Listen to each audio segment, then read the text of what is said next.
नमस्कार दोस्तों, हमारे YouTube चैनल में आपका स्वागत है। मैं आज आपको एक कहानी सुनाता हूँ।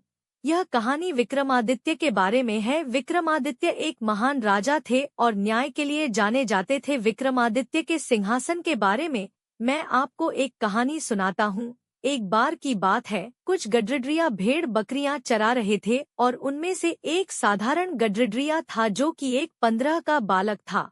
अबे चोर सिपाही का खेल खेला करते थे और राजा की भांति एक दूसरे का न्याय करते थे। उनमें एक बालक राजा बनता था और एक चोर और सिपाही एक चोर को पकड़ कर लाते थे और वह गडरिया न्याय करता था। एक पड़ोस की राजा की नकल उतारा करते थे। राजा जब न्याय करता था तो वह गडरिया इस तरह प्रजा और मुजरिम टीले पर बैठकर न्याय करता था। वह उसे टीले पर बैठ जाता था तो बिल्कुल राजा की तरह ही बात करता था और उनकी तरह न्याय करता था। वह खेल खेल में न्याय करता था। एक दिन किसी गांव में कोई समस्या हो गई, तब गांव वाले अपना विवाद लेकर उसे गडरिया के पास आए और उसे न्याय करने को कहा। गडरिया और इस टीले पर बैठकर उनका न्याय करने लगा। उसने एकदम न्याय राजा विक्रमादित्य की तरह किया, बिल्कुल सही, और सभी चकित हो गए। धीमे धीमे करके ही वह गडरिया एकदम प्रसिद्ध हो गया कि यह महाराज विक्रमादित्य की तरह न्याय करता है। यह बात बहुत दूर तक फैल गई कि महाराज विक्रमादित्य का ही रूप तो नहीं है। तभी पड़ोस की एक राजा को यह बात मालूम पड़ी। उसने देखा कि वह महाराज विक्रमादित्य की तरह ही न्याय करता है और जब वह उसे टीले से उतर जाता था तो उसका एक साधारण बालक बन जाता था। राजा ने सोचा, ऐसा क्या है, यह इस टीले उतरता है तभी एक साधारण बालक हो जाता है, बिल्कुल मूर्खों की तरह बात करता, पर जैसे ही यह सिंहासन इस टीले पर बैठता है तो महाराज विक्रमादित्य तरह बुद्धिमान हो जाता है। राजा ने सोचा कि इस बालक में कोई खास बात नहीं है, इस टीले में ही कोई खास बात है। राजा ने तुरंत अपनी सैनिकों को आदेश दिया कि इस जगह को खोदो। वह जगह खुद भाई गई। वहां महाराज विक्रमादित्य का सिंहासन निकला और वह सिंहासन को अपनी महल ले गया। तभी आकाशवाणी हुई, ठहरो राजा, तुम इस सिंहासन बैठने योग्य नहीं हो। क्यों? मैं भी इस पर बैठकर न्याय कर सकता हूँ। राजा ने कहा, गडरिया भी तो बैठकर इस पर न्याय करता था। तब इंद्र ने कहा, वह गडरिया एक निर्दोष और निष्पाप था, उसके मन में कोई छल कपट नहीं था, लेकिन तुम्हारे मन में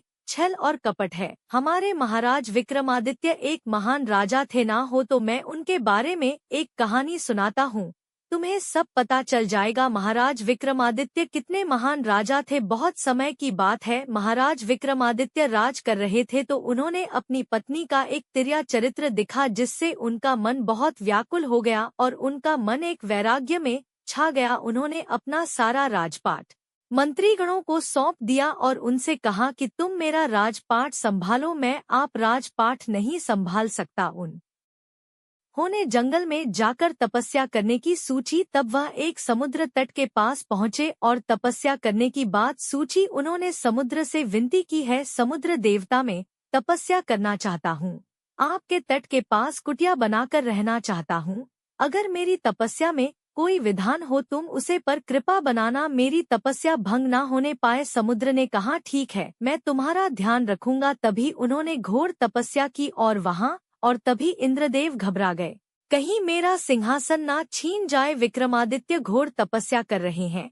उन्होंने विक्रमादित्य की तपस्या को भंग करने की सोची और उन्होंने अपने सभी देवताओं को आदेश दिया कि जाओ महाराज विक्रमादित्य की तपस्या भंग कर दो। और तभी तेज बारिश होने लगी और हवाएं बहुत तेज चलने लगी और समुद्र में भी भंवर पड़ने लगी। तब समुद्र देवता ने एक शंख बजाया और सब कुछ शांत हो गया और विक्रमादित्य की तपस्या सफल हुई। उन्हें तपस्या का पुण्य प्राप्त हुआ। तब देवराज इंद्र ने उनसे छल से वह तपस्या का फल प्राप्त करना चाहा। वह एक ब्राह्मण का रूप धरकर महाराज विक्रमादित्य के पास आए और उनसे भिक्षा मांगने लगे। तो महाराज विक्रमादित्य ने उससे कहा, ब्रह्ममाण देव, तुम्हें क्या चाहिए? तब ब्रह्ममाण देव ने कहा है, महाराज आपने जो तपस्या की है उसका पुण्य मुझे दे दो। महाराज ने बड़े उदार हृदय से अपनी तपस्या का फल उन्हें दे दिया और इंद्रदेव ने उन्हें वरदान दिया कि तुम्हारे राज्य में कभी कोई दुखी नहीं रहेगा, ना सूखा पड़ेगी। तुम्हारे राज्य में सदा बारिश होती रहेगी और तुम्हें जीवन में कोई कष्ट नहीं होगा तुम्हारे राज्य में, सभी सुखी रहेंगे, तुम एक महान राजा हो। दोस्तों, वीडियो अच्छी लगी हो तो एक प्यारा सा सब्सक्राइब करें और कमेंट करके बताएं वीडियो कैसी है। दोस्तों, वीडियो को सब्सक्राइब अवश्य करें। धन्यवाद दोस्तों, आपका दिन शुभ हो।